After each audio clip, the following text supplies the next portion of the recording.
அல்லும் பகலும் ஆண்டவனே துணையென்று வாழும் மேஷராசி அன்பு சொந்தங்களுக்கு வணக்குங்க. வாழ்க்கை வளமா நலமா வாழ்ந்துதான் பார்ப்போமே. வாழவே வழி இல்லையே, ரொம்ப வலிக்குது. இதுதான் மேஷத்துடைய இப்ப இருக்கக்கூடிய மனநிலை. இது மாறுமா? விடை கிடைக்குமா? எந்த தெய்வம் எனக்கு பதில் சொல்லும்? தூக்கி வைப்பதும் அவனே, உன்னை தூக்கி சுமப்பதும் அவனே. நம்பிக்கையுடன் ஓடு, நிழலாய் அவன் வருவான், உன்னை காத்திடுவான் நெஞ்சில் அவனே என்றும் சிவனே. மேஷராசிக்கு புரிஞ்சிருக்கும். சிவனை தொழுக, சிவனை நினைக்க, சிவபெருமான் கிட்ட சரணாகதி அடைய எல்லாம் மாறும், வளமாக நலமாக. உங்களுடைய கேள்விக்கான பதில் இதுவே.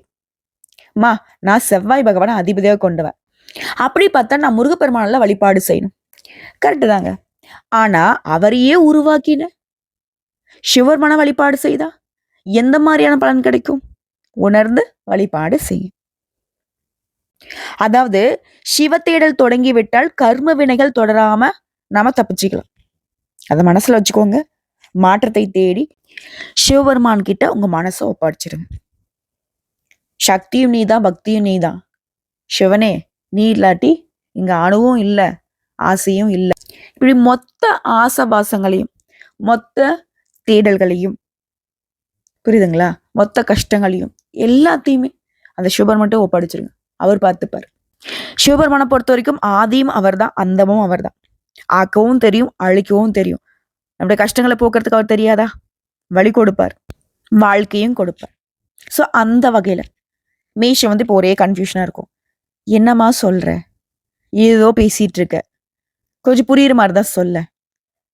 எல்லாம் இருக்கட்டும், என்ன சிவபெருமான் வழிபாடு செய்யணுமா? சரி, ஓகே, நான் பண்ணிக்கிறேன். வேற இப்ப இந்த பதிவு எதுக்கு? என்ன சொல்ல வர? தலைப்பு என்ன போட்டிருக்க? மறுபிறவி எடுக்கக்கூடிய மேஷம், புரியுதுங்களா? ஆனா இனி உயிரே போனாலும் இதை மட்டும் செய்யக்கூடாது. ஜூன் 1 முதல் உங்க வாழ்க்கையில ஒரு சில அதிசயங்கள் நிகழப்போகுது. அலட்சியப்படுத்தாம இத பாருங்க, நல்லா இருப்பீங்க. நம்ம ஒரு விஷயத்த மட்டும் எப்பவுமே மறந்துடும். நல்லா இருக்கும் போது பெருசா நம்ம கண்டுக்கிறது இல்லை. கஷ்ட காலம் வரப்பதான் கடவுளை யாராச்சும் சொல்லியிருந்தா நான் செய்யாம போயிருப்பேன்ல, யாராச்சும் சொல்லியிருந்தா நாங்க போகாம போயிருப்பேன்ல, அந்த கஷ்டம் வந்ததுக்கு பின்னாடிதான் அதை உணரும். ஓகேங்களா? அதை தெளிவுபடுத்துறது தான் அந்த ஜோதிடம். ஜோதி அப்படிங்கிறது ஒளி. இருண்டு போன உங்க வாழ்க்கைக்கு வெளிச்சம் ஏற்றக்கூடிய விஷயம் தான் இந்த ஆன்மீகம். புரியுதுங்களா? புரிஞ்சுக்கிட்டு தெரிஞ்சுக்கிட்டு கொஞ்சம் மாத்திக்கோங்க, வாழ்க்கை சிறப்பா இருக்கும். அந்த வகையில பொதுவா மேஷ ராசிக்காரங்க அப்படின்னா யாருங்க? கோபக்காரங்க, முரட்டுத்தனமான ஆளுங்கப்பா இப்படின்னு ஒரு சிலர் சொல்லுவாங்க. ஆகாதவங்க சொல்லலாம். இவங்களை பத்தி தெரிஞ்சவங்க என்ன சொல்லுவாங்க தெரியுமா? கொடுத்து சிவந்த கரங்களுக்கு சொந்தக்காரங்க. பொதுவா மத்தவங்களுக்காக உழைத்து ஏமாறக்கூடியவங்க. ஆடு யார நம்புது? கசாப்ப கடைக்காரன் தான் நம்புது. இப்படி பொய்யையும் உண்மைன்னு நம்பி நிறைய பேர்ட்ட ஏமாந்து நிற்கக்கூடிய பாவப்பட்ட ராசி. செவ்வாயை அதிபதியாக கொண்டதுனால சில நேரங்கள கோவப்படக்கூடிய ராசி. இவங்களுடைய செயல்பாடுகள்ல வேகம் இருக்கும், விவேகம் இருக்கும். நல்ல மனுஷங்க, சுயநலம் இல்லாதவங்க, அதாவது தன்னலம் கருதாமல் மற்றவங்களுக்கு உதவக்கூடியவங்க. ஆடடா, இந்த கலியுகத்தில் இந்த மேஷராசிக்காரங்களாம் அன்ஃபிட்டு போலையே. இந்த மாதிரி குணம்லாம் வந்தா எப்படிங்க வாழ முடியும்? உண்மைதாங்க. தெய்வமே, நீ மட்டும் என்ன புரிஞ்சுக்கிட்டியோ அப்படின்னு இப்போ ஒரு சிலர்லாம் கமெண்ட் பண்ணுவீங்க. ஏன்னா மேஷ ராசியை பொறுத்த வரைக்கும் இப்ப ஏற்பட்ட குணநலங்க கொண்டவங்க தான். துருத்துருன்னு இருப்பாங்க, படப்படான்னு பேசுவாங்க. எதுலுமே இந்த உட்காந்துட்டு இருக்கிற வேலைலாம் கிடையாது. பிடிச்சா பிடிச்சிருக்கு, பிடிக்கலையா பிடிக்கல, வெளிப்படையா பேசக்கூடியவங்க. ஈஸியா நம்பிடுவாங்க, ஈஸியா ஏமாந்தும் போயிடுவாங்க. இதனால வெற்றிவேல் முருகனை துணை கொண்டாலும் எங்களுக்கு தோல்விகள் மட்டும் தொடர்ந்துகிட்டே இருக்கு. இதுக்கு ஏதாவது மாற்று மருந்து தான் சொல்லு ஃபர்ஸ்ட், அதுக்கப்புறமா நீ இந்த பலனை சொல்லுவ. இப்படியும் ஒரு சிலர் யோசிப்பீங்க. சொல்லிட்டா போச்சு. முதல்ல நீங்க யாரு, இனி வரக்கூடிய காலகட்டங்கள்ல எந்த மாதிரி மாற்றங்களை நீங்க செஞ்சுக்கணும், அதே போல இந்த காலகட்டங்கள்ல உங்களுக்கு எந்த மாதிரியான பலன்கள் கிடைக்கும், இதை நீ எப்படி பயன்படுத்தணும், இல்ல எப்படி விட்டு விலகி நிக்கணும், இது எல்லாத்தையும் தெரிஞ்சுக்கிட்டு அதோட நீங்க செய்ய வேண்டிய வழிபாட்டையும் தெரிஞ்சுக்கிட்டா மாற்றம் வரும், ஏற்றம் வரும். அட சும்மா வளவலன்னு பேசாதம்மா, சீக்கிரம் என்ன சொல்ல வரையோ சொல்லு. உடனே சொல்றேங்க. இந்த 2025ஆம் ஆண்டுல ஜூன் மாதம் அப்படிங்கிறது. இப்ப மேஷ ராசிக்காரனுக்கு வரிய சனியாவே இருந்தாலும் சரி, அசால்ட்டா தூக்க போறோம். ஜாக்பாட் யோகம் காத்துட்டு இருக்கு. அதாவது இந்த 2025ல 3 முக்கியமான பயிற்சி இருக்கு. எல்லாருக்கும் பயத்தை தரக்கூடிய சனி பயிற்சி. அதுதான் உங்களுக்கு வரிய சனியா ஸ்டார்ட் ஆகுது. இல்லையா? இதோட சனி பகவானுடைய பார்வையிலேருந்து நமக்கு பாதுகாப்பு தரக்கூடியவர் யாரு? தேவர்களுக்கெல்லாம் குருவாக இருக்கக்கூடிய குரு பகவான். அவருடைய பயிற்சி கட்டாயம் இவர்கிட்ட இருந்து நமக்கு ஒரு பாதுகாப்பு கொடுக்குது. இதோட ராகு கேது. இவங்க யாரு? நிழல் கிரகம். இவங்க நல்லவங்களும் இல்ல, கெட்டவங்களும் இல்ல. இவங்களுக்குன்னு தனிப்பட்ட முறையில குணாதிசயங்களும் இல்ல. இவங்க எந்த இடத்துல இருக்காங்களோ அதுக்கு தகுந்த மாதிரி பலன் தரக்கூடியவங்க. ஸோ அந்த வகையில இவங்களால வரக்கூடிய பாதிப்பையும் அசால்ட்டா சமாளிச்சிடலாம். ஸோ இப்படி இருக்கக்கூடிய நேரத்துல மேஷ ராசிக்காலுக்கு இந்த ஜூன் மாதம் அப்படிங்கிறது, அதாவது லக்னத்துல சுக்கிர பகவான் உட்கார்ந்துருக்காரு. ஸோ இதை தொடர்ந்து தான் இந்த மாதமே ஸ்டார்ட் ஆகுது.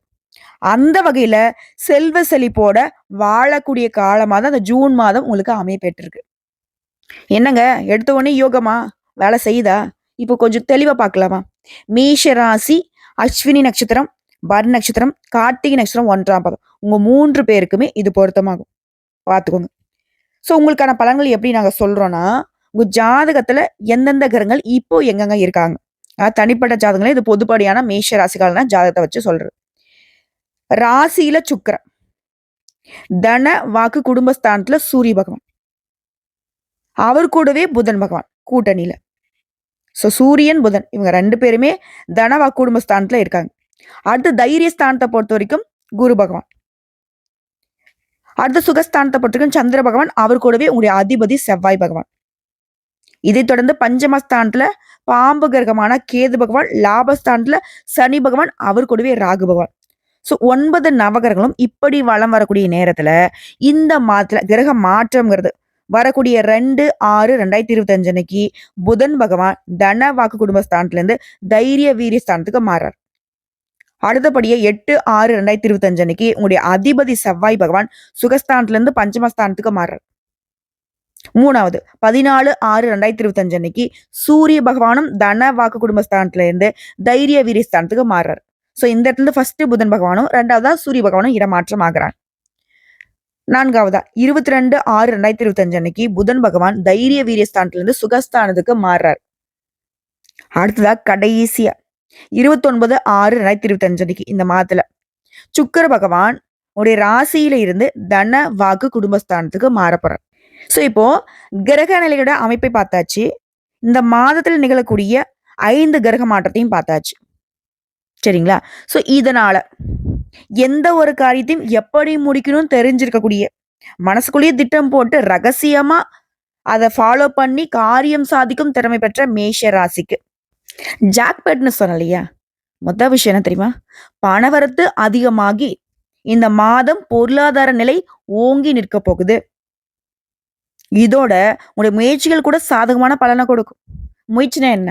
நடக்குமோ நடக்காதோ செஞ்சுதான் பார்ப்போமே அப்படின்னு. அப்படி நீங்க செய்யக்கூடிய காரியங்கள், அதாவது தொட்டதெல்லாமே விளங்கக்கூடிய காலம்னு சொல்லலாம். அதே போல சுதந்திர எண்ணம் உண்டாகும். சின்ன சின்ன விஷயங்கள் கூட உங்க மனசுக்கு நிறைவை ஏற்படுத்தும். தொழில்ல வியாபாரத்துல ஈடுபட்டிருக்கவங்களுக்கு, பெண்களோ ஆண்களோங்க, எல்லாருக்கும் பொருத்தமாகும். இது வந்து நான் ஆண்க நான் பெண்க அப்படின்னு மாத்திலாம் பாத்துறாதீங்க. உடைய வியாபாரம் தொடர்பா பயணம் போயிட்டு வருவீங்க. போட்டிகள் விலகுது. உடைய வாடிக்கையாளருடைய கருத்துக்கு மாற்று கருத்து சொல்லாம அனுசரிச்சு நடந்துக்கோங்க. நன்மைகள் அதிகமாகும். அதே போல உத்தியோக பணிகள் இருக்கீங்க. இதே போல தனியார் துறை, அரசாங்க துறை, ஆண்கள் பெண்கள் யாராக இருந்தாலும் சரி முன்னேற்றம் உண்டாகுது. பணவரவு திருப்தியை கொடுக்குது. அதே போல மேலிடம் உங்ககிட்ட நல்ல அணுகுமுறையை நீட்டிக்கும். குடும்பத்தை பொறுத்த வரைக்கும் மகிழ்ச்சியான சூழ்நிலை காணப்படும். வீட்டுல சுபகாரியங்கள் நடக்கும். உடல் ஆரோக்கியம் பெறுது. இதெல்லாம் இருக்கட்டுமா? ஃபர்ஸ்ட் ஒரு விஷயம் சொன்னேன்ல, உசுரே போனாலும் ஒரு விஷயத்த மட்டும் செஞ்சிடாத அப்படின்னு சொன்னேன்ல, என்னது? டக்குன்னு சொல்லு பார்க்கலாம். அதை நான் குறிச்சே வச்சுக்கிறேன். அதாவது மேஷ ராசிக்காரங்க மனசுல பட்டதை படபடான்னு பேசக்கூடியவங்க தான். ஆனா இந்த ஜூன் மாதத்தை பொறுத்த வரைக்கும் வார்த்தைகள்ல நிதானத்தை கடைபிடிக்கணும். இது உங்களால முடியாத விஷயம்தான். அதுதான் சொன்னேன், எழுதி கூட வச்சுக்கோங்க. ஒருத்தங்க பேசுறாங்களா, அவங்கள பேச விட்டு அவங்களுடைய கருத்துக்கள் என்னங்கிறத பார்த்துட்டு அதுக்கு தகுந்த மாதிரி பதில் கொடுக்க பாருங்க. அவங்க பேசிட்டே இருப்பாங்க, டக்குன்னு வந்துட்டு இல்ல இல்ல இப்படி இல்ல அப்படின்னு சொல்லிட்டு நம்மளுடைய தரப்பை சொல்ல வந்தோம்னா அது தேவையில்லாத வாக்குவாதம் மாறதுக்கு வாய்ப்பு இருக்கு. ஸோ உசிரே போனாலும் இந்த விஷயத்த மட்டும் செஞ்சிடாதீங்க. மற்றபடி எல்லாமே சிறப்பா இருக்கும். ஸோ அடுத்ததான் வாழ்க்கை துணையுடைய நலன்ல அக்கறை காட்ட போறீங்க. பெண்கள பொறுத்தவரைக்கும் பணவரத்து அதிகமாகி, உங்களுடைய பொருளாதாரமே ஓங்கி உயர போகுது. முயற்சிகள்லயுமே உங்களுக்கு சாதகமான பலன் கிடைக்கும். சின்ன சின்ன விஷயங்கள கூட கவனமா செய்ய போறீங்க. இதோட கலைத்துறையில இருக்கிறவங்களுக்கு உங்களுக்கு தேவையான பொருட்களை வாங்கக்கூடிய வாய்ப்பு அமையும். நீண்ட நாட்களாக நீங்க செய்ய நினைத்த ஒரு காரியத்தை செய்து முடிப்பீங்க. உங்களுக்கான மதிப்பு, மரியாதை கூடுது. இது கலைத்துறையில இருக்கிறவங்களுக்கு மட்டும் இல்ல. மதிப்பு, மரியாதை கூடுறதுங்கிறது எல்லாருக்குமே பொருத்தமாகும். அதேபோல அரசியல் துறையில இருக்கிறவங்களுக்கு வீண் மனஸ்தாபம் ஏற்பட்டு நீங்க ஸோ யாரு வந்துட்டு வார்த்தைகள்ல நிதானத்த கடைபிடிக்கிறீங்களோ இல்லையோ, இந்த அரசியல் துறையில இருக்கிறவங்க கட்டாயம் யோசிச்சு பேசணும். அதுவும் எதிர் பேசுறோம். இல்ல நம்மளுடைய கட்சி சார்பாவே யார்ட்டயோ பேசுறோம் அப்டின்னா கூட, என்ன பேசுறோம்? ஏது பேசுறோம்ன்னு ஒரு பேப்பர்ல எழுதி வச்சுட்டு கூட 1க்கு 2 முறை பார்த்து யோசிச்சுக்கோங்க. மத்தவங்க கிட்ட குடுத்து கூட உங்களுடைய நலம் விரும்பிகள்ட்ட குடுத்து, இது பேசினா கரெக்ட்டா வருமான்னு கூட பார்த்துக்கோங்க. அதேபோல எத பேசுறதுக்கு முன்னாடியும், அந்த பேச்சுக்கு தகுந்த மாரி டேட்டாஸ கலெக்ட் பண்ணிக்கோங்க. நீங்க உண்மையா இருக்கக்கூடிய விஷயங்கள மட்டும் தான் பேசணும். முடிஞ்ச அளவுக்கு. சரிங்களா? அரசியல் இருந்துட்டு இதெல்லாம் பேசாம இருக்க முடியுமாம்மா? அப்படிலாம் சொல்லாதீங்க.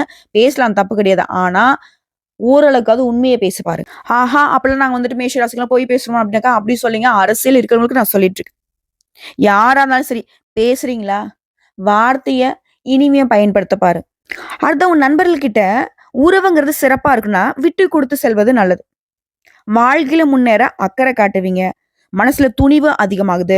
பணவரவுங்கிறது நீ எதிர்பார்த்தபடியே திருப்திகரமா இருக்கும். அடுத்த மாணவர்கள பொறுத்தவரைக்கும் சக மாணவருடைய கருத்துக்கு மாற்று கருத்துக்களை கூறாம அனுசரிச்சு நடந்துக்கோங்க. சுமூகமான சூழ்நிலை ஏற்படுத்திக்கோங்க. கல்வியில முன்னேற்றம் உண்டு. இப்ப இதுலருந்து மேஷ ராசி புரிஞ்சுக்க வேண்டிய விஷயம் என்ன தெரியுமா? சின்னவங்களோ, பெரியவங்களோ, நீங்க என்ன வேலை வேணா செய்யுங்க. இல்ல வீட்ல கூட இருங்க. ரூ. 1 சம்பாதிங்க. இல்ல ரூ. 1,00,00,000 சம்பாரிங்க. எந்த துறைகள்ல இருந்தாலும், என்ன வேலை செஞ்சாலும், திரும்பவும் சொல்றேன். எல்லாரையும் அனுசரிச்சு நடந்துக்கோங்க. எல்லாத்துலயுமே விட்டு குடுத்து நடந்துக்கோங்க. விட்டு குடுத்தவன் கெட்டு போறதில்ல. பொறுமையா இருந்தவன் இந்த உலகத்தையே வெல்ல முடியும். இதுதான் உங்களுக்கான தாரக மந்திரம். சரிங்களா? இத மட்டும் ஃபாலோ பண்ணு. ஜூன் மாதம் மாதிரி இந்த வருஷத்துல ஒரு சிறப்பான மாதத்த நீங்க பார்க்கவே முடியாது. அந்த அளவுக்கு எங்கும் வெற்றி, எதிலும் வெற்றி தொடரும். இப்ப தனித்தனியா சொல்றேங்க. பொருளாதாரம் உங்களுக்கு எப்படி இருக்குன்னா, பொதுவா காசு, பணம் நல்லா வரும். பணத்துக்கு குறைவே இருக்காது. இப்போ ஒருத்தங்களுக்கு பணவரவு நல்லா இருக்கணும்னா, அவனுடைய ஜாதகத்துல தனஸ்தானமும் சரி, தனகாரகன்னு சொல்லக்கூடிய குரு பகவானும் சரி, நல்லா இருக்கணும். ஸோ அந்த வகையில உங்களுக்கு தனஸ்தானத்துக்கு அதிபதியாக இருக்கக்கூடியவர் சுக்கிர பகவான். ஸோ தற்போது சுக்கிர பகவான் ராசியில அமர்ந்து மாதத்தையே தொடங்குவதனால, மாதம் முழுவதுமே நல்ல பணவரவு அதிகரிக்கும். பொருளாதார ரீதியா நல்ல வலுவா முன்னேற்றத்தை பார்க்க போறீங்க. ஏன்னா சுக்கிர பகவான பொறுத்தவரைக்கும் ராசியில அமர்ந்திருக்கிறாரு. 5ஆம் இடமான சூரியன் முதல் 15 நாட்களுக்கு ராசியில தனஸ்தானத்துல இருக்கிறதுனால, நல்ல வருமானத்தை கொடுக்கக்கூடிய காலகட்டமா இந்த காலகட்டம் இருக்க போகுது. அதேபோல குடும்பத்தை நடத்துவதற்கு, தொழிலை நடத்துவதற்கு இதுவரைக்கும் இருந்து வந்த தடைகள் அனைத்தும் நீங்குது. பண வசதிகள் எல்லாமே கிடைக்குது. அடுத்து விரயசனி. 12ஆம் இடத்துல விரயசனி. 7 சனி தொடங்கி உள்ள இந்த நேரத்துல சனி பகவான் விரயமாக இருக்கிறதுனால, இந்த மாதத்துல வேலையில மாற்றம் உண்டாகும். உடனே பயப்பட வேணாம். என்னடா அது வேலை மாறுறோமே அப்படின்ட்டு. அசால்ட்டா அது உங்களுக்கு சாதகமா தான் அமையும். பயப்படவே தேவையில்ல. நல்ல வேலை, நல்ல முன்னேற்றம் உண்டாகும். அதாவது வரக்கூடிய மாற்றங்கள் எல்லாமே வளர்ச்சியையும் கொடுக்கும், முன்னேற்றத்தையும் கொடுக்கும். புதிய தொழில் ஆரம்பித்து முன்னேறக்கூடிய காலகட்டமா கூட இந்த காலகட்டம் இருக்க போகுது. அடுத்து திருமண யோகம். 7ஆம் இடம் அப்படிங்கிறது திருமணத்தை குறிக்கூடிய ஸ்தானம். மேஷ ராசிகளுக்கு 7ஆம் இடத்துக்கான அதிபதி சுக்கிரன். ஸோ சுக்கிரனுடைய அருளாசியினால திருமண யோகம் கூடி வருது. பெண்களுக்கெல்லாம் மனசுக்கு புடிச்ச மாதிரி மணமகன் அமைவாரு. அப்ப ஆண்களுக்கு அமையாதனாக்கா உங்களுக்கு தாங்க. அதாவது ராசிநாதனாக இருக்கக்கூடிய செவ்வாய் ஜூன் மாதத்துல முதல் 7 நாட்கள் நீச்சமா இருக்காரு. 8ஆம் தேதி பூர்வ புண்ணிய ஸ்தானத்துக்கு போறாரு. அது 8ஆம் தேதிக்கு மேல திருமணம் சம்மந்தப்பட்ட எந்த காரியம் வந்தாலும் சரி, நல்ல வரன் அமையும். நல்ல கணவர் அமைவாரு. நல்ல மனைவி அமைவாங்க. அருமையான வாழ்க்கை துணை கிடைக்கும். ஆண்கள பொறுத்தவரைக்கும் யோகம் நிறைந்த மனைவி அமைவாங்க. காதல் உறவுகள்லாம் வளரக்கூடிய நேரங்க இது. அடுத்து மாணவர்கள். பள்ளி செல்லும் மாணவர்களுக்கு அருமையான மாதமா இருக்க போகுது. சூரியன், குரு பகவான் நல்ல நிலையில இருக்கிறதுனால மாணவர்களுக்கு ஆசிரியருடைய உதவிகள் கிடைக்கும். குறிப்பா 10ஆம் வகுப்பு, 11ஆம் வகுப்பு, 12ஆம் வகுப்பு இந்த மாணவர்களுக்கு 4ஆம் இடத்துல இருந்த செவ்வாய் 5ஆம் இடத்துக்கு போன பிறகு நல்ல உயர்கல்வி விரும்பிய துறைகள்ல கிடைக்கும். அதே மாரி நீங்க தேர்ந்தெடுக்கக்கூடிய, நீங்க படிக்கக்கூடிய துறைகளுமே நல்ல முன்னேற்றத்தை தரக்கூடிய, அதாவது எதிர்காலத்துக்கு அதீத பலன்களை தரக்கூடிய துறைகளாகவே அமையும். ஒட்டுமொத்தமா மேஷ ராசிக்கு வீடு, நிலம், வாகனம் வாங்கக்கூடிய வாய்ப்பும் இருக்கு. மகிழ்ச்சியை கொடுக்கக்கூடிய மாதமாவும் இருக்கு. அதே போல மூத்தவர்களுடைய ஆசீர்வாதத்தால வாழ்க்கையில நல்லது நடக்கும். குடும்பத்துல மகிழ்ச்சி நிலவும். அலுவலகத்துல உங்க திறமைக்கான அங்கீகாரம் கிடைக்கும். அட சூப்பர்மா! கேட்கவே நல்லா இருக்கு. அப்போ ஜூன் மாதம் எங்களுக்கு நல்லா இருக்குன்னு சொல்ற. ஆமாங்க. இப்போ இதுவரைக்கும் பார்த்தது ஜூன் மாத மேஷ ராசிக்கு பொது பலன். இப்போ மேஷ ராசியில கூடிய ஒவ்வொரு நட்சத்திரக்குமே இந்த ஜூன் மாதம் எப்படி இருக்க போகுது? முதல்ல அஸ்வினி நட்சத்திரம். நடக்கிறது எல்லாமே நன்மைக்கேன்னு நினைக்கக்கூடிய உங்களுக்கு இந்த மாதம்ங்கிறது நன்மையே தரக்கூடிய மாதம். ஏன்னா பூர்வ புண்ணிய ஸ்தானத்துல கேது சஞ்சரிக்கிறார். குடும்பத்துல பிரச்சனை, பிள்ளைகளால கவலை, இந்த நிலையில மாற்றம் வருது. லாபஸ்தானத்துல கர்மகாரகன்னு சொல்லக்கூடிய சனியும் யோகக்காரனான ராகுவும் சஞ்சரிக்கிறதுனால தொழில் உத்தியோகத்துல ஏற்படுத்த தடைகள் எல்லாமே விலக ஆரம்பிக்கும். மனசுல இருந்த குழப்பங்கள் விலகுது. மூடி கிடந்த தொழில் கூட மறுபடியும் இயங்க ஆரம்பிக்கும். வியாபாரத்துல எதிர்பார்த்த முன்னேற்றம் கிடைக்கும். புதிய தொழில் தொடங்கக்கூடிய முயற்சிகள்ல வெற்றி கிடைக்கும். வியாபாரிகளுக்கு புதிய ஒப்பந்தங்கள் கிடைக்கும். வெளியூர் பயணத்தால லாபம் ஏற்படும். மாணவர்களுக்கு படிப்புல முன்னேற்றம் உண்டாகுது. தேர்வுல எதிர்பார்த்த மதிப்பெண் கிடைக்கும். உத்தியோகத்துல இருக்கிறவங்களுக்கு எதிர்பார்த்த இடமாற்றம். குரு பகவானுடைய பார்வையினால திருமண வயதுல கூட நல்ல வரன். சொந்த வீடு வாங்குவதற்கான வெற்றி உண்டு. வர வேண்டிய பணம் கைக்கு வரும். அரசு வழியில உங்களுக்கு இருக்கக்கூடிய பிரச்சனைக்கு முடிவு வருது. கலைஞர்களுக்கு புதிய ஒப்பந்தங்கள் கிடைக்கும். உங்களுடைய செயல்பாடுகளை தெளிவு இருக்கும். விவசாயிகளை பொறுத்திருக்கும் முன்னேற்றம் இருக்க போகுது. இது ஒருத்தர் கீழே வேலை பார்க்குறீங்க. தனியார் துறையோ, அரசாங்கத்துறையோ, ஆண்களோ, பெண்களோ கூலி வேலையை செய்தாலும் சரி, நெருக்கடிகள் விலகுது. உங்களை பொறுத்த வரைக்கும் சந்திராஷ்டமம் ஜூன் மாதம் 8, 9 இந்த 2 நாள் எங்கும் கவனம், எதிலும் கவனம். இதுவே அதிர்ஷ்டம் தரக்கூடிய நாள்னு பார்த்தோம்னா ஜூன் மாதம் 7ஆம் தேதி. அந்த ஒரு நாள் எந்த ஒரு நல்ல காரியமா இருந்தாலும் சரி குறிப்பிட்டு நீங்க தொடங்கிக்கலாம். நல்லதே நடக்கும். ஸோ உங்களை பொறுத்த வரைக்கும் பரிகாரம் அனுதினமும் விநாயகர் பெருமானை வழிபாடு செய்ய சங்கடங்கள் விலகுது. அடுத்து பரண நட்சத்திரம். வாழ்க்கையில எப்பவுமே முன்னேறணுங்கிற நோக்கத்தோட நடைபோடக்கூடிய உங்களுக்கு இந்த ஜூன் மாதம் அதிர்ஷ்டகரமான மாதம்னு சொல்லலாம். ஏன்னா உங்களுடைய நட்சத்திர சுக்கிரனுடைய சஞ்சாரங்கிறது மாதம் முழுவதுமே சாதகமா இருக்கிறதுனால உங்ககிட்ட ஒரு தெளிவு இருக்கும். குடும்பத்தில் ஏற்பட்டிருந்த பிரச்சனைகள் விலக ஆரம்பிக்கும். கணவன் மனைவிக்கிடையே ஒற்றுமை உண்டாகுது. பொன் பொருள் செய்து சொந்த வீடு வாகனம் வாங்கக்கூடிய கனவுகள் நனவாகுது. வியாபாரிகள் எதிர்பார்த்த முன்னேற்றம் உண்டாகுது. தொழிலை விரிவு செய்வதற்காக வங்கியில நீங்க கேட்ட பணம் கிடைக்கும். திருமண வயதுல கூட நல்ல வராமையும் சேமிப்பு உயரும். பூர்வ புண்ணிய ஸ்தானத்துல சஞ்சரிக்கூடிய கேதுவால குடும்ப சொத்துக்கள்ல இருந்த பிரச்சனைகள் விலக ஆரம்பிக்கும். எதையுமே பேசி தீர்க்க பாருங்க. குழந்தைகள் மீது அக்கறை எடுப்பீங்க. அவர்களுடைய எதிர்காலம் குறித்து சிந்தனைகள் மேலோங்குது. வீண் பிரச்சனை சந்தித்தாலும் அதை சமாளிக்கக்கூடிய சாமர்த்தியம் உருவாகுது. லாப குருவால வியாபாரத்துல உடைய கவனம் அதிகமாகுது. தனியார் நிறுவனத்துல வேலை பார்க்கறவங்களுக்கு வெளிநாட்டுக்கு வேலைக்கு முயற்சி பண்ணினாக்க நல்ல வேலை அமையும். இதுவே அரசாங்க உத்தியோகத்தில் இருக்கிறவங்களுக்கு எதிர்பாராத இடமாற்றம் ஏற்படும். விவசாயிகளை பொறுத்திருக்கும் எதிர்பார்த்த முன்னேற்றம் இருக்கும். கலைஞர்களுக்கு எதிர்பார்த்த ஒப்பந்தம் கிடைக்கும். மாணவர்களுக்கு தேர்வு முடிவு சாதகமா இருக்கும். அரசியல்வாதிகளுக்கு எதிர்பார்த்த பொறுப்பு கிடைக்கும். தொண்டர்கள் பலம் கூடுது. அடுத்தா உங்களை பொறுத்திருக்கும் சந்திராஷ்டமம் ஜூன் மாதம் 10 மற்றும் 11 இந்த 2 நாட்கள் எங்கும் கவனம், எதிலும் கவனம். இதுவே அதிர்ஷ்டம் தரக்கூடிய நாட்கள் பார்த்தீங்கன்னா ஜூன் மாதம் 6, 9 இந்த 2 நாட்களை உடைய தேவைக்கு உங்களுடைய நல்ல காரியங்களை தொடக்கத்துக்கு பயன்படுத்திக்கோங்க. நல்லதே நடக்கும். உங்களை பொறுத்திருக்கும் பரிகாரம் அனுதினமும் துர்க்கை வழிபாடு துன்பங்கள் விலகும், நன்மைகள் உண்டாகும். அடுத்து கார்த்திகை நட்சத்திரம் 1ஆம் பாதம். எடுத்த வேலையை முடிக்கிறதுல நம்ம தான் முதல்ல இருக்கணும். இது நினைக்கிறது தான் உங்களுடைய குணம். ஸோ உங்களை பொறுத்த வரைக்கும் இந்த மாதம்ங்கிறது யோகமான மாதம், நன்மையான மாதம். குடும்பஸ்தானத்துல சூரியன் சஞ்சரிக்கிறார். வார்த்தைகள்ல கவனமா இருந்துக்கோங்க. வரவு செலவுல எச்சரிக்கையா இருந்துக்கோங்க. மத்தபடி நடக்கிறது எல்லாமே நல்லதாவே நடக்கும். ஏன்னா இந்த நேரத்துல ராசிநாதனோட சஞ்சாரம் 4ஆம் இடமான சொகஸ்தானத்துல ஜூன் 8ஆம் தேதி வரைக்கும் அமர்வதனால அவர் நீச்சமாகி இருக்கிறதுனால பெரிய அளவுல உங்களுக்கு எந்த ஒரு பாதிப்பும் ஏற்படாமல் போகும். உடல்நிலையில தெளிவு இருக்கும். எதிர்பார்ப்பு பூர்த்தியாகுது. அதன் பிறகு 5ஆம் இடத்துல சஞ்சரிக்கூடிய கேதுவுடன் இணைவதனால குடும்பத்தில் கூடிய குழப்பங்கள் விலகுது. பிள்ளைகள் மீது அக்கறை செலுத்த வேண்டிய காலம் இது. பூர்வீக சொத்துக்கள் இருக்கக்கூடிய பிரச்சனைகள், கொடுக்கல் வாங்கல் என்ற நெருக்கடிகள் எல்லாமே மாறுது. அதற்கேற்ற வருமானம் வருது. வாங்க நினைச்ச இடத்த கூட வாங்குவீங்க. சில புதுசா வீடு கட்டி குடியேறுவீங்க. தொழில் உத்தியோகத்தில் இருக்கக்கூடிய பிரச்சனைகள் விலகுது. முன்னேற்றமான நிலை உண்டாகுது. சிறு வியாபாரிகள் கூட எதிர்பார்த்த லாபம் கிடைக்கும். பங்கு வர்த்தகத்தில் லாபம் உண்டாகுது. பூர்வ புண்ணிய ஸ்தான அதிபதி குடும்பஸ்தானத்துல சஞ்சாரம் பண்றது குடும்பத்துல இருக்கக்கூடிய பிரச்சனைகளை சமாளிக்க முடியும். மாணவர்களுக்கு கல்லூரி கனவு நனவாகுது. ஆன்லைன் வர்த்தகம் லாபத்தை கொடுக்கும். கலைஞர்களுக்கு அரசியல்வாதிகளுக்கு உங்க நிலையில உயர்வு இருக்கு. உங்களை பொறுத்திருக்கும் சந்திராஷ்டமம் ஜூன் மாதம் 11 இந்த ஒரு நாள் எங்கும் கவனம், எதிலும் கவனம். இதுவே அதிர்ஷ்டம் தரக்கூடிய நாட்கள் பார்த்தீங்கன்னா ஜூன் 1, 9, 10 இது உங்க சுபகாரங்களோட தொடக்கத்துக்கு பயன்படுத்துங்க. நல்லதே நடக்கும். ஸோ உங்களை பொறுத்திருக்கும் பரிகாரம் அனுதினமும் சூரிய பகவானை வழிபாடு செய்ய வாழ்க்கையில வளம் கூடும். இதோட நீங்க பொதுவா செய்ய வேண்டிய பரிகாரம் மற்றும் வழிபாடு செவ்வாய்க்கிழமைகள் தோறும் முருகப்பெருமானுக்கு தீபம் ஏற்றி அவருடைய பெயர்ல அர்ச்சனை செய்து வணங்கி வர எதிர்ப்புகள் விலகும். எல்லா விதங்களுமே நன்மைகள் உண்டாகும். உங்களை பொறுத்திருக்கும் அதிர்ஷ்டம் தரக்கூடிய கிழமைகள் திங்கள், புதன், வெள்ளி.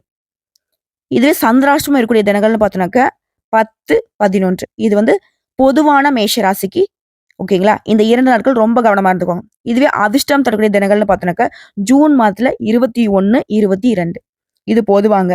ஸோ இந்த நாட்களுமே உங்க சுபகாரங்களோட தொடக்கத்துக்கு பயன்படுத்தலாம். ஸோ இப்போ வரைக்கும் பார்த்த ஒட்டுமொத்த பலன்கள், பரிகாரங்கள் எல்லாமே மேஷத்திற்கு ஜூன் மாதம் அப்படிங்கிறது எதிர்பாராத விதங்கள்ல அதிர்ஷ்டத்தையும், ஆதரவையும் தரக்கூடிய நாளா தான் அமையப்பெற்றிருக்கு. ஸோ இந்த வாய்ப்பை பயன்படுத்தி வாழ்க்கையை மாத்திக்கோங்க. அதாவது உங்களை அளவைக்கும் கவலைகள் 1000 இருந்தாலும், எந்த நிலை வந்தாலும் சிவபெருமான வழிபாடு செய்யுங்க. வந்த துன்பம், வந்த தடம் தெரியாமல் மறைந்து போகும். ஓம் நமக் சிவாய!